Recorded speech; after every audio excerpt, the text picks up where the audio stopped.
Hi ಎಲ್ರಿಗೂ ನಮಸ್ಕಾರ. Share marketing Kannada ಚಾನಲ್ಗೆ ನಿಮಗೆ ಸ್ವಾಗತ. ಫೆಬ್ರವರಿ 28ರ ಮಾರ್ಕೆಟ್ ಅಪ್ಡೇಟ್ನ ಅಬ್ಸರ್ವ್ ಮಾಡೋದಾದ್ರೆ ಇವತ್ತು ಮಾರ್ಕೆಟ್ನಲ್ಲಿ ಬ್ಲಡ್ ಬಾತ್ ನೋಡೋದಕ್ಕೆ ಸಿಕ್ಕಿದೆ. ನಿಫ್ಟಿಯಲ್ಲಿ 420 ಪಾಯಿಂಟ್ಗಳ ಕರೆಕ್ಷನ್ ನೋಡೋದಕ್ಕೆ ಸಿಕ್ತು. ಆಲ್ಮೋಸ್ಟ್ 2% ನಿಫ್ಟಿ ಕರೆಕ್ಟ್ ಆಗಿದೆ. ಸೆನ್ಸೆಕ್ಸ್ನಲ್ಲಿ ಕೂಡ 2% ಕರೆಕ್ಷನ್ ನೋಡೋದಕ್ಕೆ ಸಿಕ್ತು. 1400 ಪಾಯಿಂಟ್ಗಳಷ್ಟು ಸೆನ್ಸೆಕ್ಸ್ ಕೂಡ ಇವತ್ತು ಕರೆಕ್ಟ್ ಆಯಿತು. ಬ್ಯಾಂಕ್ ನಿಫ್ಟಿನಲ್ಲಿ ಕೂಡ 400 ಪಾಯಿಂಟ್ಗಳ ಕರೆಕ್ಷನ್ ನೋಡೋದಕ್ಕೆ ಸಿಕ್ಕಿದೆ.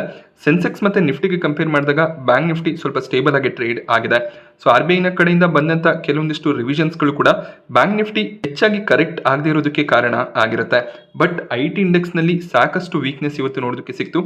US ನಲ್ಲಿ GDP ಗ್ರೋತ್ನ ಕನ್ಸರ್ನ್ಸ್ ಇರೋದ್ರಿಂದ ಸ್ವಲ್ಪ ವೀಕ್ನೆಸ್ IT ಸ್ಟಾಕ್ಗಳಲ್ಲಿ ನೋಡೋದಕ್ಕೆ ಸಿಗ್ತದೆ. ಸೊ ನಿನ್ನೆ US ನ GDP ಗ್ರೋತ್ ಡೇಟಾ ಬಂದಿತ್ತು. ಸೊ 2.3% GDP ಗ್ರೋತ್ ನೋಡೋದಕ್ಕೆ ಸಿಕ್ಕಿತ್ತು. ಬಟ್ ಫ್ಯೂಚರ್ ನಲ್ಲಿ ಗ್ರೋತ್ ಕನ್ಸರ್ನ್ಸ್ ಇರೋದ್ರಿಂದ ಹಾಗೆ ಇವರ ಜಾಬ್ ಡೇಟಾ ಆಗಿರ್ಬೋದು, ಕೆಲವೊಂದಿಷ್ಟು ಬೇರೆ ಎಕನಾಮಿಕಲ್ ಡೇಟಾಸ್ ಏನಿದೆ ಎಕ್ಸ್ಪೆಕ್ಟೇಷನ್ ರೀತಿಯಲ್ಲಿ ಬರ್ತಿಲ್ಲ. ಆ ರೀಸನ್ ನಿಂದ US ಮಾರ್ಕೆಟ್ಗಳ ಪ್ರೆಷರ್ ನಿಂದ ಇವತ್ತು ಗ್ಲೋಬಲ್ ಮಾರ್ಕೆಟ್ ನಲ್ಲಿ ಸೆಲ್ ಆಫ್ ನೋಡೋದಕ್ಕೆ ಸಿಗ್ತದೆ. ಹಾಗೆ ಟ್ರಂಪ್ ಅವರು ಕೆನಡಾ ಮತ್ತೆ ಮೆಕ್ಸಿಕೋ ಮೇಲೆ ಟಾರಿಫ್ ಹೈಕ್ಸ್ ಅನ್ನ ಮಾಡಿದ್ರು. ಸೊ ಆ ಒಂದು ಟಾರಿಫ್ ಹೈಕ್ಸ್ ಏನಿದೆ ಮಾರ್ಚ್ 4ರಿಂದ ಇಂಪ್ಲಿಮೆಂಟ್ ಆಗುತ್ತೆ. ಆ ಒಂದು ನ್ಯೂಸ್ ನಿಂದ ಕೂಡ ಮಾರ್ಕೆಟ್ ನಲ್ಲಿ ವೀಕ್ನೆಸ್ ನೋಡೋದಕ್ಕೆ ಸಿಕ್ಕಿದೆ. ಸ್ಲೋ ಆಗಿ ಬೇರೆ ಕಂಟ್ರಿಗಳ ಮೇಲೆ ಕೂಡ ಅವರು ಟ್ಯಾರಿಫ್ಸ್ ಅನ್ನ ಇನ್ಕ್ರೀಸ್ ಮಾಡಬಹುದು. ಯಾವಾಗೆಲ್ಲ ಈ ಟ್ಯಾರಿಫ್ ನ ನ್ಯೂಸ್ ಬರ್ತಾ ಹೋಗುತ್ತೆ ಆಗೆಲ್ಲ ಮಾರ್ಕೆಟ್ ನಲ್ಲಿ ವೀಕ್ನೆಸ್ ಎಕ್ಸ್ಪೆಕ್ಟೆಡ್ ಇರುತ್ತೆ. ಸೊ US ಎಕಾನಮಿ ವೀಕ್ ಆಗುತ್ತೆ ಅಂದಾಗ ಹೆಚ್ಚಾಗಿ ಕರೆಕ್ಷನ್ ನಮಗೆ IT ಇಂಡೆಕ್ಸ್ ನಲ್ಲಿ ನೋಡೋದಕ್ಕೆ ಸಿಗುತ್ತೆ. ಸೊ ಇಂಡಿಯನ್ IT ಕಂಪನಿಗಳು ಹೆಚ್ಚಿನ ಒಂದು ರೆವೆನ್ಯೂಸ್ ಅನ್ನ US ಇಂದ ಜನರೇಟ್ ಮಾಡ್ತಾರೆ. ಆದ್ರಿಂದ ಟೆಕ್ ಮಹೀಂದ್ರ, ವಿಪ್ರೋ ಇವತ್ತು ನಿಫ್ಟಿ ಟಾಪ್ ಲೂಸರ್ಸ್ ಲಿಸ್ಟ್ ನಲ್ಲಿ ನೋಡೋದಕ್ಕೆ ಸಿಗ್ತದೆ. ಟೆಕ್ ಮಹೀಂದ್ರದಲ್ಲಿ 6.5% ಕರೆಕ್ಷನ್ ನೋಡೋದಕ್ಕೆ ಸಿಕ್ತು. ವಿಪ್ರೋ ಕೂಡ 5.5% ಕರೆಕ್ಟ್ ಆಗಿದೆ. ಇನ್ಫೋಸಿಸ್, TCS, HCL ಟೆಕ್ ಈ ಸ್ಟಾಕ್ಗಳಲ್ಲಿ ಕೂಡ ಕರೆಕ್ಷನ್ ನೋಡೋದಕ್ಕೆ ಸಿಗ್ತದೆ. ಹಾಗೆ ನಿಫ್ಟಿ 50ಯಲ್ಲಿ ಸಾಕಷ್ಟು ವೀಕ್ನೆಸ್ ಕಾಣಿಸ್ತದೆ. 22,500 ಮೇಜರ್ ಸಪೋರ್ಟ್ ಲೆವೆಲ್ಸ್ ಬ್ರೇಕ್ ಆಯಿತು. ಅಲ್ಲಿಂದ ಕಂಟಿನ್ಯೂಸ್ ಸೆಲ್ಲಿಂಗ್ ಪ್ರೆಷರ್ ನೋಡೋದಕ್ಕೆ ಸಿಕ್ಕಿದೆ. ಸೊ ನೆಕ್ಸ್ಟ್ ಸಪೋರ್ಟ್ 22,000 ಆಗಿರುತ್ತೆ. ಆ ಒಂದು ಲೆವೆಲ್ ಕೂಡ ಬ್ರೇಕ್ ಆದರೆ ಇನ್ನೂ ಹೆಚ್ಚಿನ ವೀಕ್ನೆಸ್ ಬರುವಂತ ಚಾನ್ಸಸ್ ಇರುತ್ತೆ. ಸೊ ಮಾರ್ಕೆಟ್ ನಲ್ಲಿ ಒಂದು ರಿಕವರಿಯ ಸೈನ್ ಈಗ ಕಾಣಿಸ್ತಾ ಇಲ್ಲ.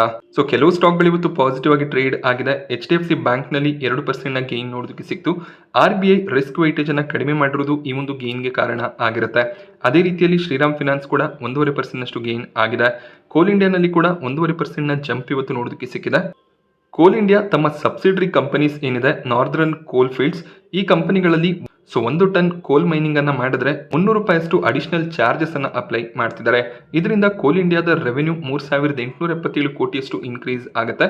So over all financial year ನಲ್ಲಿ ಅವರೇನು ಕೋಲ್ ಅನ್ನ ಮೈನ್ ಮಾಡ್ತಾರೆ, ಸೊ ಅದರಲ್ಲಿ ಪ್ರತಿ ಟನ್ಗೆ $300 ಅಡಿಷನಲ್ ಇನ್ಕಮ್ ಕೋಲ್ ಇಂಡಿಯಾಗೆ ಸಬ್ಸಿಡರಿ ಕಂಪನಿಗಳ ಕಡೆಯಿಂದ ಸಿಗ್ತಾ ಹೋದ್ರೆ ಸೊ ಅವರ ಒಂದು ರೆವೆನ್ಯೂಸ್ ಕನ್ಸಿಡರಬ್ಲಿ ಇನ್ಕ್ರೀಸ್ ಆಗ್ತಾ ಹೋಗುತ್ತೆ. ಸೊ ಈ ಒಂದು ನ್ಯೂಸ್ ಬಂದಿದ್ರಿಂದ ಕೋಲ್ ಇಂಡಿಯಾ ಇವತ್ತು ಪಾಸಿಟಿವ್ ಆಗಿ ಕ್ಲೋಸಿಂಗ್ ಅನ್ನ ಕೊಟ್ಟಿದೆ. ಹಾಗೆ ಟ್ರೆಂಟ್ ಮತ್ತೆ ಇಂಡಾಲ್ಕೋ ಸ್ಟಾಕ್ ನಲ್ಲಿ ಕೂಡ ಸ್ವಲ್ಪ ರಿಕವರಿ ಇವತ್ತು ನೋಡೋದಕ್ಕೆ ಸಿಕ್ತು. ಟ್ರೆಂಟ್ ನಲ್ಲಿ ಸಾಕಷ್ಟು ಸೆಲ್ಲಿಂಗ್ ಪ್ರೆಷರ್ ಬಂದಿತ್ತು. ಇವತ್ತು ಸ್ವಲ್ಪ ಸ್ಟಾಕ್ ರಿಕವರ್ ಆಗಿದೆ. ಸೊ ಇಂಡಾಲ್ಕೋ ಒಳ್ಳೆ ಒಂದು ಕ್ವಾರ್ಟರ್ಲಿ ರಿಸಲ್ಟ್ಸ್ ಅನ್ನ ಡಿಕ್ಲೇರ್ ಮಾಡಿದ್ರು. ಬಟ್ ಟ್ಯಾರಿಫ್ಸ್ ನ ನ್ಯೂಸ್ ಬಂದ್ರೆ ಈ ಒಂದು ಸ್ಟಾಕ್ ಕೂಡ ಸ್ವಲ್ಪ ಕರೆಕ್ಟ್ ಆಗುವಂತ ಚಾನ್ಸಸ್ ಇರುತ್ತೆ. ಹಾಗೆ ಟಾಪ್ ಲೂಸರ್ಸ್ ಲಿಸ್ಟ್ ನಲ್ಲಿ ಇಂಡಸ್ಇಂಡ್ ಬ್ಯಾಂಕ್, M&M ಕೂಡ ನೋಡೋದಕ್ಕೆ ಸಿಕ್ಕಿದೆ. ಆಟೋ ಸೆಕ್ಟರ್ ನ ಸ್ಟಾಕ್ ಗಳಲ್ಲಿ ಕೂಡ ಸಾಕಷ್ಟು ವೀಕ್ನೆಸ್ ಇದೆ. ಮೇಜರ್ ಆಗಿ ಇಂಪೋರ್ಟ್ ಡ್ಯೂಟಿ ಕನ್ಸರ್ನ್ಸ್ ಗಳು ಆಟೋ ಸೆಕ್ಟರ್ ನ ಸ್ಟಾಕ್ ಗಳಲ್ಲಿ ನೋಡೋದಕ್ಕೆ ಸಿಗ್ತದೆ. ಸೊ ಭಾರತ ಕೂಡ ಬೇರೆ ದೇಶಗಳಿಂದ ಇಂಪೋರ್ಟ್ ಮಾಡಿಕೊಳ್ಳುವಂತ ವೆಹಿಕಲ್ ಗಳ ಮೇಲೆ ಇಂಪೋರ್ಟ್ ಡ್ಯೂಟಿಯನ್ನ ಕಡಿಮೆ ಮಾಡಿದ್ರೆ ಇನ್ನಷ್ಟು ಪ್ರೆಷರ್ ಆಟೋ ಸೆಕ್ಟರ್ ನ ಮೇಲೆ ಬೀಳುವಂತ ಚಾನ್ಸಸ್ ಇರುತ್ತೆ. ಈಗ ಬಿಯರ್ಸ್ ಕಂಪ್ಲೀಟ್ ಆಗಿ ಮಾರ್ಕೆಟ್ ಅನ್ನ ಕಂಟ್ರೋಲ್ ಗೆ ತಗೊಂಡಿದ್ದಾರೆ. 900ಕ್ಕೂ ಹೆಚ್ಚಿನ ಸ್ಟಾಕ್ ಗಳು 52 ವೀಕ್ ಲೋ ಹತ್ರ ಟ್ರೇಡ್ ಆಗ್ತದೆ. ಸೊ ತುಂಬಾನೇ ಸ್ಟಾಕ್ ಗಳಲ್ಲಿ ಕರೆಕ್ಷನ್ ನೋಡೋದಕ್ಕೆ ಸಿಗ್ತದೆ. ಹಾಗೆ ಸಾಕಷ್ಟು ಸ್ಟಾಕ್ ಗಳು 52 ವೀಕ್ ಲೋ ಲೆವೆಲ್ ನಲ್ಲಿ ಅವೈಲೇಬಲ್ ಇರೋದು ಒಂದು ಆಪರ್ಚುನಿಟಿ ಕೂಡ ಆಗುತ್ತೆ. ಬಟ್ ಎಷ್ಟು ಜನರ ಹತ್ರ ಇನ್ವೆಸ್ಟ್ಮೆಂಟ್ ಮಾಡೋದಕ್ಕೆ ಈಗ ದುಡ್ಡು ಮಿಕ್ಕಿದೆ ಅನ್ನೋದು ಕೂಡ ಕ್ವೆಶ್ಚನ್ ಆಗಿರುತ್ತೆ. ಎಲ್ಲರೂ ಕೂಡ ಆವರೇಜಿಂಗ್ ಅನ್ನ ಮಾಡ್ಕೊಳ್ತಾ ಹೋಗ್ತಿದ್ದಾರೆ. ಬಟ್ ಮಾರ್ಕೆಟ್ ನಲ್ಲಿ ಕರೆಕ್ಷನ್ ಕೂಡ ಕಂಟಿನ್ಯೂ ಆಗ್ತದೆ. ಸೊ ಈ ರೀತಿಯಲ್ಲಿ ಆವರೇಜಿಂಗ್ ಅನ್ನ ಮಾಡ್ತಾ ಹೋಗೋದಕ್ಕೆ ಕೂಡ ಸಾಧ್ಯ ಆಗೋದಿಲ್ಲ. ಒಳ್ಳೊಳ್ಳೆ ಸ್ಟಾಕ್ ಗಳಲ್ಲಿ ಸ್ವಲ್ಪ ಇನ್ವೆಸ್ಟ್ಮೆಂಟ್ ಅನ್ನ ಮಾಡ್ತಾ ಹೋಗಬಹುದಾಗುತ್ತೆ. ಮಾರ್ಕೆಟ್ ಇಲ್ಲಿಂದ ಇನ್ನೂ ಎಷ್ಟು ಕರೆಕ್ಟ್ ಆಗುತ್ತೆ ಅನ್ನೋದನ್ನ ಪ್ರೆಡಿಕ್ಟ್ ಮಾಡೋದು ಕೂಡ ಕಷ್ಟ ಆಗಿದೆ. ಸ್ವಲ್ಪ ಕ್ಯಾಶ್ ನಲ್ಲಿ ಇರೋದು ಕೂಡ ಒಳ್ಳೇದು. ಸೊ ಮಾರ್ಕೆಟ್ ಸ್ವಲ್ಪ ಸ್ಟೆಬಿಲೈಸ್ ಆಗುವವರೆಗೂ ವೇಟ್ ಮಾಡ್ಕೋಬೇಕಾಗುತ್ತೆ. ಆಮೇಲೆ ಮಿಕ್ಕ ಅಮೌಂಟ್ ಅನ್ನ ಇನ್ವೆಸ್ಟ್ ಮಾಡಬಹುದು. ಹಾಗೆ ಭಾರತದ GDP ಗ್ರೋತ್ ಡೇಟಾ ಕೂಡ ಇವತ್ತು ನೋಡೋದಕ್ಕೆ ಸಿಕ್ತು. 6.2% GDP ಗ್ರೋತ್ Q3 ನಲ್ಲಿ ನೋಡೋದಕ್ಕೆ ಸಿಕ್ಕಿದೆ.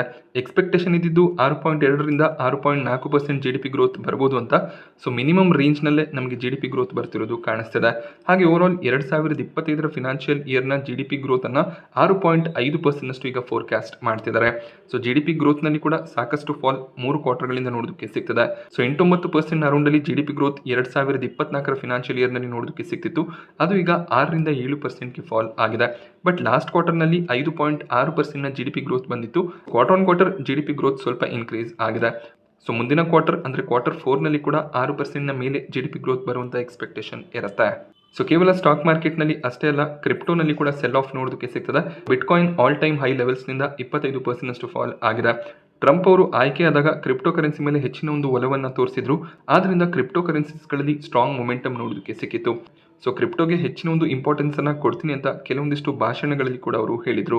ಬಟ್ ಈಗ ಟ್ಯಾರಿಫ್ ರಿಲೇಟೆಡ್ ನ್ಯೂಸ್ನಿಂದ ಹಾಗೆ ಕೆಲವೊಂದಿಷ್ಟು ಕನ್ಸರ್ನ್ಸ್ಗಳಿಂದ ಕ್ರಿಪ್ಟೋ ಕರೆನ್ಸಿಯಲ್ಲಿ ಕೂಡ ವೀಕ್ನೆಸ್ ಕಾಣಿಸ್ತಿದೆ. ಸ್ಟಾಕ್ನಲ್ಲಾದರೆ ನಮಗೆ ಫಂಡಮೆಂಟಲ್ಸ್ ಇರುತ್ತೆ, ಬಟ್ ಕ್ರಿಪ್ಟೋ ಕರೆನ್ಸಿಗೆ ಯಾವುದೇ ರೀತಿಯ ಫಂಡಮೆಂಟಲ್ಸ್ ಇರೋದಿಲ್ಲ. ನ್ಯೂಸ್ ಬೇಸಿಸ್ ಮೇಲೆ ಕ್ರಿಪ್ಟೋ ಕರೆನ್ಸೀಸ್ನ ಪ್ರೈಸ್ ಡಿಸೈಡ್ ಆಗುತ್ತೆ. ವೊಡಾಫೋನ್ ಐಡಿಯಾ ಸ್ಟಾಕ್ ಪ್ರೈಸ್ನಲ್ಲಿ ಬೆಳಿಗ್ಗೆ ಸ್ವಲ್ಪ ಪಾಸಿಟಿವ್ ಟ್ರೇಡಿಂಗ್ ನೋಡೋದಕ್ಕೆ ಸಿಕ್ಕಿತ್ತು, but over all stock 3% down ಆಗಿದೆ. ವೊಡಾಫೋನ್ ಐಡಿಯಾ ತಮ್ಮ 5G ಟ್ರಯಲ್ಸ್ ಅನ್ನು ಸ್ಟಾರ್ಟ್ ಮಾಡ್ಕೊಂಡಿದ್ದಾರೆ. ಮುಂಬೈನಲ್ಲಿ ಟ್ರಯಲ್ಸ್ ಸ್ಟಾರ್ಟ್ ಆಗಿದೆ. ಮಾರ್ಚ್ 14ರ ವೇಳೆಗೆ 5G ಲಾಂಚ್ ಮಾಡುವಂಥ ಪ್ಲಾನ್ಸನ್ನು ವೊಡಾಫೋನ್ ಐಡಿಯಾ ಹೊಂದಿದ್ದಾರೆ. ಸೊ ಸಾಕಷ್ಟು ಯೂಸರ್ಸ್ಗಳಿಗೆ ಈಗ 5G ಅವೈಲೇಬಲ್ ಇರುತ್ತೆ. ಯಾರೆಲ್ಲ 5G ಹ್ಯಾಂಡ್ಸೆಟ್ಗಳನ್ನು ಹೊಂದಿದ್ದಾರೆ ಅವರು 5G ಟ್ರಯಲನ್ನು ತಗೋಬೋದಾಗುತ್ತೆ. ಅನ್ಲಿಮಿಟೆಡ್ ಡೇಟಾವನ್ನು ಕೂಡ ಆಫರ್ ಮಾಡ್ತಿದ್ದಾರೆ. ಸೊ ಸದ್ಯದಲ್ಲೇ ಎಲ್ಲ ಯೂಸರ್ಸ್ಗಳಿಗೆ 5Gಯನ್ನು ಇವರು ಲಾಂಚ್ ಮಾಡ್ತಾರೆ. 5G ಲಾಂಚ್ ತುಂಬಾ ಡಿಲೇ ಆಯಿತು. ಈಗಲಾದರೂ ಇವರು 5Gಯನ್ನು ಲಾಂಚ್ ಮಾಡಿದ್ದಾರೆ, ಇಲ್ಲ ಅಂದರೆ ಇನ್ನಷ್ಟು ಕಸ್ಟಮರ್ಸ್ಗಳು ಬೇರೆ ನೆಟ್ವರ್ಕ್ಗೆ ಪೋರ್ಟ್ ಆಗ್ತಿದ್ರು. ಓವರ್ ಆಲ್ ಇದು ವೊಡಾಫೋನ್ ಐಡಿಯಾಗೆ ಪಾಸಿಟಿವ್ ಆಗಿರುತ್ತೆ. ಹಾಗೆ MSCI ರೀಬ್ಯಾಲೆನ್ಸಿಂಗ್ ಏನಾಗಿತ್ತು ಅದು ಇವತ್ತಿಂದ ಎಫೆಕ್ಟ್ಗೆ ಬರುತ್ತೆ. IndusInd bank, Zomato, Hyundai motors ಈ ರೀತಿಯ ಸ್ಟಾಕ್ಗಳಲ್ಲಿ MSCI ರೀಬ್ಯಾಲೆನ್ಸಿಂಗ್ನಲ್ಲಿ ವೇಟೇಜ್ ಇನ್ಕ್ರೀಸ್ ಆಗಿತ್ತು. ಈ ಎಲ್ಲ ಸ್ಟಾಕ್ಗಳಲ್ಲಿ FII ಇನ್ವೆಸ್ಟ್ಮೆಂಟ್ ಬರುವಂಥ ಚಾನ್ಸಸ್ ಇರುತ್ತೆ. ಸೊ ಯಾವಾಗಿಂದ ಬರುತ್ತೆ ಅದನ್ನು ಪ್ರಿಡಿಕ್ಟ್ ಮಾಡೋದು ಕಷ್ಟ ಆಗುತ್ತೆ. FIIs ಒಳ್ಳೆ ಒಂದು ವ್ಯಾಲ್ಯೂಷನಲ್ಲಿ ಈ ಸ್ಟಾಕ್ಗಳು ಅವೈಲೇಬಲ್ ಆದಾಗ ಅಲ್ಲಿ ಬೈಯಿಂಗನ್ನು ಮಾಡುವಂಥ ಚಾನ್ಸಸ್ ಇರುತ್ತೆ. ಸೊ ಹೆಚ್ಚಿನ ಒಂದು ಇನ್ಫ್ಲೋ ಏನಿದೆ ಇಂಡಸ್ಇಂಡ್ ಬ್ಯಾಂಕಲ್ಲಿ ಬರುವಂಥ ಚಾನ್ಸಸ್ ಇದೆ. ಇಂಡಸ್ಇಂಡ್ ಬ್ಯಾಂಕಲ್ಲಿ FII ಹೋಲ್ಡಿಂಗ್ ಸಾಕಷ್ಟು ಕಡಿಮೆ ಆಗಿತ್ತು. ಆ ರೀಸನ್ನಿಂದ MSCI ಇಂಡೆಕ್ಸ್ನಲ್ಲಿ ಇದರ ವೇಟೇಜ್ ತುಂಬಾ ಇನ್ಕ್ರೀಸ್ ಆಗಿದೆ. ಆದ್ದರಿಂದ ಒಳ್ಳೆ ಇನ್ಫ್ಲೋ ಬರುವಂಥ ಚಾನ್ಸಸ್ ಇರುತ್ತೆ. ಅದೇ ರೀತಿಯಲ್ಲಿ ಝೊಮ್ಯಾಟೊ ಮತ್ತು ಹ್ಯುಂಡೈ ಮೋಟಾರ್ಸ್ನಲ್ಲಿ ಕೂಡ ಒಳ್ಳೆ ಒಂದು ಇನ್ಫ್ಲೋಸ್ನ ಎಕ್ಸ್ಪೆಕ್ಟೇಷನ್ ಇರುತ್ತೆ. ಇದರ ಜೊತೆಯಲ್ಲಿ Varun Beverages, Mankind Pharma, Torrent Pharma, Dixon Technologies, PB Fintech, Adani Enterprises, Voltas ಈ ರೀತಿಯ ಸ್ಟಾಕ್ಗಳಲ್ಲಿ ಕೂಡ ಒಳ್ಳೆ ಒಂದು ಇನ್ಫ್ಲೋನ ಎಕ್ಸ್ಪೆಕ್ಟೇಷನ್ ಇರುತ್ತೆ. ಸೊ MSCI ಇಂಡೆಕ್ಸ್ನಲ್ಲಿ ಸ್ಟಾಕ್ನ ವೇಟೇಜ್ ಇನ್ಕ್ರೀಸ್ ಆಗಿದೆ ಅಂದರೆ FIIಸ್ಗಳು ಕೂಡ ಆ ಒಂದು ಸ್ಟಾಕ್ನಲ್ಲಿ ತಮ್ಮ ವೇಟೇಜನ್ನು ಇನ್ಕ್ರೀಸ್ ಮಾಡಬೇಕಾಗುತ್ತೆ. ಸೊ ಇವತ್ತು ತುಂಬಾನೇ ವಾಲ್ಯೂಮ್ನಲ್ಲಿ ಟ್ರೇಡಿಂಗ್ ನೋಡೋದಕ್ಕೆ ಸಿಕ್ಕಿದೆ. ಸೊ ಓವರಾಲ್ 12,300 ಕೋಟಿಯ ನೆಟ್ ಬೈಯಿಂಗ್ ಅನ್ನು DIIs ಮಾಡ್ಕೊಂಡಿದ್ದಾರೆ. ಸೊ FIIs ಕಡೆಯಿಂದ ಕೂಡ ಅಷ್ಟೇ ಬೈ ವ್ಯಾಲ್ಯೂ ನಮಗೆ 40,000 ಕೋಟಿ ಅರೌಂಡಲ್ಲಿ ನೋಡೋದಕ್ಕೆ ಸಿಕ್ಕಿದ್ರೆ ಸೆಲ್ ವ್ಯಾಲ್ಯೂ 50,000 ಕೋಟಿ ಅರೌಂಡಲ್ಲಿ ನೋಡೋದಕ್ಕೆ ಸಿಗ್ತದೆ. 11,639 ಕೋಟಿಯ ನೆಟ್ ಸೆಲ್ಲಿಂಗ್ FIIs ಕಡೆಯಿಂದ ಬರ್ತಿದೆ. ಗ್ಲೋಬಲ್ ಮಾರ್ಕೆಟ್ಸ್ಗಳಲ್ಲಿ ವೀಕ್ನೆಸ್ ಇದ್ದಾಗ ಹೆಚ್ಚಾಗಿ FIIs ನೆಟ್ ಸೆಲ್ಲಿಂಗ್ ಅನ್ನೇ ಮಾಡ್ತಾರೆ. ಹಾಗೆ ಭಾರತದ ಮಾರ್ಕೆಟ್ಗಳಲ್ಲಂತೂ ಕಳೆದ 2 ತಿಂಗಳಿಂದ ಕಂಟಿನ್ಯೂಸ್ ನೆಟ್ ಸೆಲ್ಲಿಂಗ್ ಕಾಣಿಸ್ತಿದೆ. LICಗೆ GST ಡಿಪಾರ್ಟ್ಮೆಂಟ್ನ ಕಡೆಯಿಂದ 480 ಕೋಟಿ ಅರೌಂಡಲ್ಲಿ GST ಪೆಂಡಿಂಗ್ ನೋಟಿಸ್ ನೋಡೋದಕ್ಕೆ ಸಿಕ್ಕಿದೆ. ಈ ಒಂದು ನ್ಯೂಸ್ ಕಂಪನಿಗೆ ಸ್ವಲ್ಪ ನೆಗೆಟಿವ್ ಆಗಿರುತ್ತೆ, ಬಟ್ ಹೆಚ್ಚಿನ ಒಂದು ವೀಕ್ನೆಸ್ ನೋಡೋದಕ್ಕೆ ಸಿಗಲಿಲ್ಲ. LIC ಇವತ್ತು ಫ್ಲಾಟ್ ಆಗಿ ಕ್ಲೋಸಿಂಗ್ ಅನ್ನು ಕೊಟ್ಟಿದೆ. ಹಾಗೆ RVNLಗೆ ಇನ್ನೊಂದು ಆರ್ಡರ್ ಸಿಗ್ತದೆ. ಲೆಟರ್ ಆಫ್ ಅಕ್ಸೆಪ್ಟೆನ್ಸ್ ಅನ್ನು ಕಂಪನಿ ಪಡ್ಕೊಂಡಿದ್ದಾರೆ.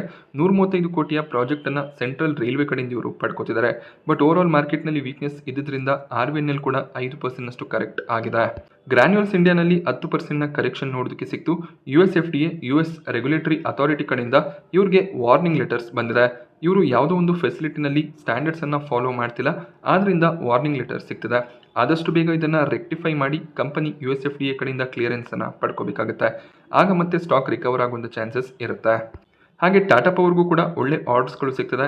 ಸೊ ಅಸ್ಸಾಂ ಗೌರ್ಮೆಂಟ್ನ ಜೊತೆಯಲ್ಲಿ ಕೂಡ ಕಾಂಟ್ರಾಕ್ಟನ್ನು ಸೈನ್ ಮಾಡಿದ್ದಾರೆ.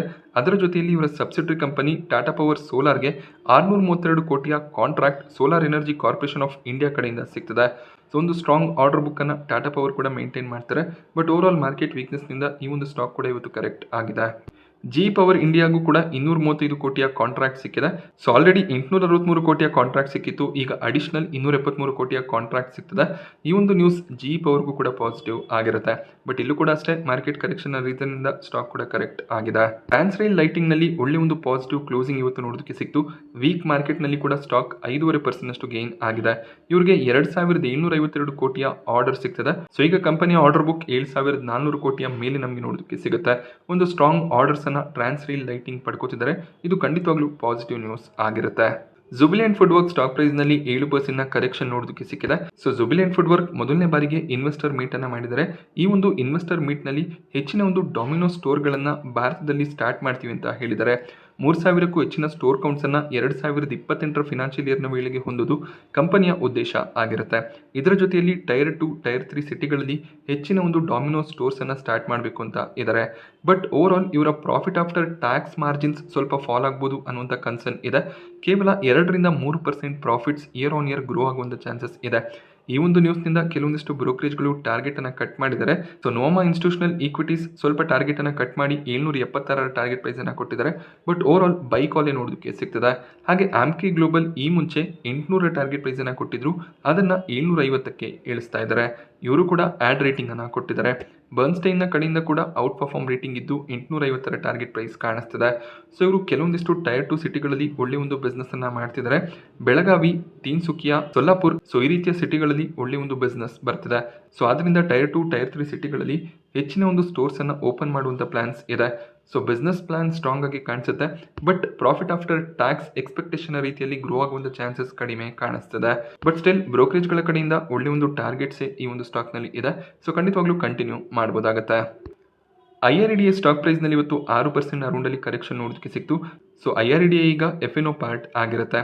ಸೊ FNOಗೆ ಆಡ್ ಆಗೋದ್ರಿಂದ ಲಿಕ್ವಿಡಿಟಿ ಸ್ವಲ್ಪ ಇನ್ಕ್ರೀಸ್ ಆಗುತ್ತೆ. ಸೊ ಹೆಚ್ಚಾಗಿ ಈ ಒಂದು ಸ್ಟಾಕ್ ಟ್ರೇಡ್ ಆಗ್ತಾ ಹೋಗುತ್ತೆ. ಬಟ್ ಒಂದು ಕನ್ಸರ್ನ್ ಅಂದರೆ ಯಾವುದೇ ರೀತಿಯ ಸರ್ಕ್ಯೂಟ್ ಲಿಮಿಟ್ ಇರೋದಿಲ್ಲ. ಕಂಟಿನ್ಯೂಸ್ ಸೆಲ್ಲಿಂಗ್ ಪ್ರೆಷರ್ ಬಂದರೆ ಹೆಚ್ಚಿನ ಒಂದು ವೀಕ್ನೆಸ್ ಬರುವಂಥ ಚಾನ್ಸಸ್ಗಳು ಕೂಡ ಇರುತ್ತೆ. ಬಟ್ ಹೈಯರ್ ಲೆವೆಲ್ಸ್ನಿಂದ ಸ್ಟಾಕ್ ಈಗ ಆಲ್ಮೋಸ್ಟ್ 50%ಗೂ ಹೆಚ್ಚಾಗಿ ಕರೆಕ್ಟ್ ಆಗಿದೆ. ನಾನು ಇವತ್ತು ನಿಮಗೆ ಮಾರ್ಕೆಟ್ನ ಬಗ್ಗೆ ಕೊಟ್ಟಂಥ ಇನ್ಫಾರ್ಮೇಷನ್ ಇಷ್ಟ ಆದರೆ ವಿಡಿಯೋನ ಲೈಕ್ ಮಾಡಿ. ಹಾಗೆ ಇದೇ ರೀತಿಯ ಮಾರ್ಕೆಟ್ ಅಪ್ಡೇಟ್ಸ್ಗಳಿಗೋಸ್ಕರ ಚಾನಲ್ನ ಸಬ್ಸ್ಕ್ರೈಬ್ ಮಾಡ್ಕೊಳ್ಳಿ. Thank you friends.